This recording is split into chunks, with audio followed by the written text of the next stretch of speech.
Alors moi, c'est Virginie, j'ai 45 ans, je suis maman de 2 enfants et j'habite à Miami, aux États-Unis.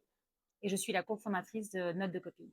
Et moi, donc c'est Priscilla, j'ai 45 ans également, j'ai 4 enfants, j'habite en Île-de-France et je suis également cofondatrice de Notes de copine.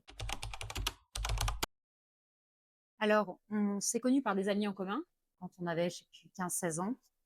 Et après, en fait, notre amitié, je pense qu'elle s'est construite au fur et à mesure dans les années. Elle n'a fait que se renforcer, même si je suis partie aux États-Unis depuis 17 ans. À chaque fois que je reviens, finalement, on passe énormément de temps ensemble à discuter des heures et des heures. Et c'est de là, en fait, qu'est un peu né le concept de Notes de copine, ces conversations entre amis et aussi beaucoup de partage d'expériences, beaucoup de soutien. C'est très bien résumé, c'est parfait, ça me va.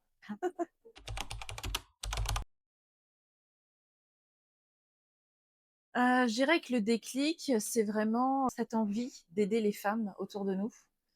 Au début, pour moi, ça a commencé comme ça, en tout cas, dans mon expérience pro et perso. Et puis ensuite, Virginie a eu cette brillante idée de l'étendre, de donner une autre dimension à cette façon de contribuer, d'aider les femmes de manière générale sur plusieurs thématiques.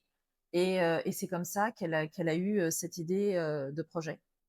Ouais, en fait, c'est l'une de mes propres transitions. Pour être tout à fait honnête, c'est juste que c'est pas été un déclic, ça a été plusieurs déclics qui ont commencé avec la perte de ma maman et qui ont continué après avec d'autres transitions profondes, un parcours PMA compliqué, la maternité, une transition professionnelle, enfin tous ces moments qui finalement commencent un peu à toucher son identité.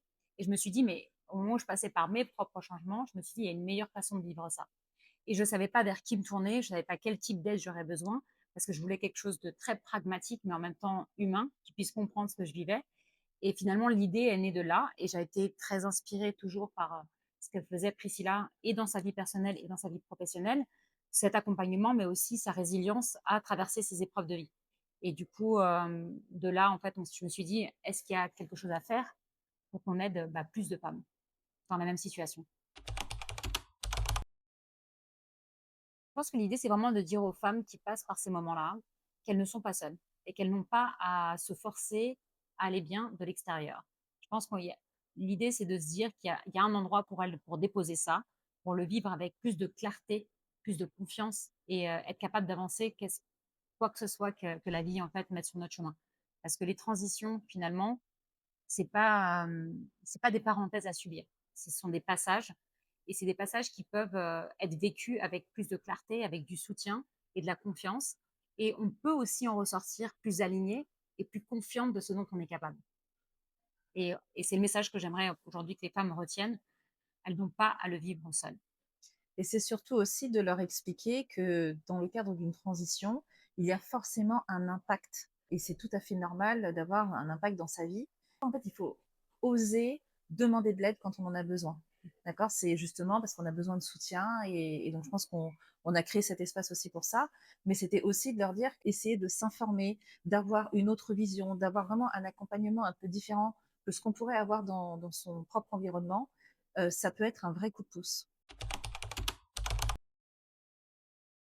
Honnêtement, toute la structure.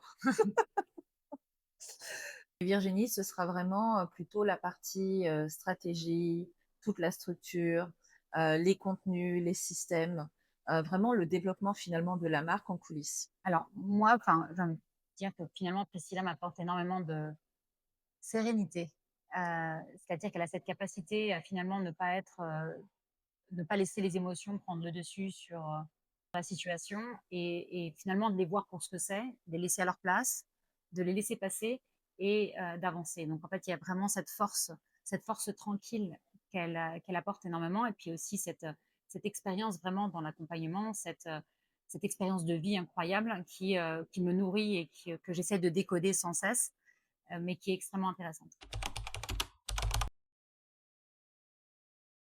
Alors pour moi, oui, complètement, et ça a commencé très tôt puisque j'avais 16 ans et c'est le moment où j'ai découvert la vérité sur ma famille. Et je pense que c'est ce qui m'a un petit peu aidée à comprendre que finalement, j'avais grandi dans le mensonge, mais que je pouvais tout de même continuer à être heureuse, à avancer, ne pas laisser en fait cette découverte me détruire, et surtout changer, mes relations avec, les uns et les autres. Et ça a été pour moi, très difficile, hein, à gérer à cette époque, mais parce que par rapport à mon jeune âge et par rapport aussi au fait d'être mineure et de ne pas pouvoir forcément, prendre des décisions. Mais en tout cas, avec les petits moyens que j'avais déjà, je pense que j'ai très vite compris comment avancer autrement. Moi, je pense que c'est réellement, comme je l'expliquais, en fait, c'est pas une transition, mais peut-être une accumulation de transitions. Parce que pendant longtemps, je me suis définie comme, une femme, qui, ouvre ses propres portes, qui va arriver, construire sa propre carrière au-delà de ces circonstances finalement où j'ai grandi. À un moment, la vie m'a rattrapée et finalement, ces moments qui sont, hors de mon contrôle complètement, des choses qui arrivent comme je l'ai mentionné, la perte de ma maman ou d'autres parcours finalement où là, on commence à se remettre en question parce que je pouvais plus trouver la solution à l'extérieur.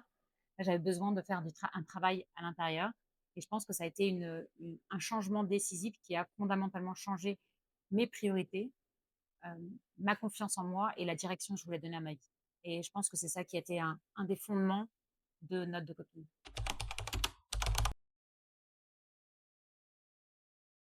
Il y a aucune raison d'avoir à vivre ces moments isolés en prétendant que tout va bien.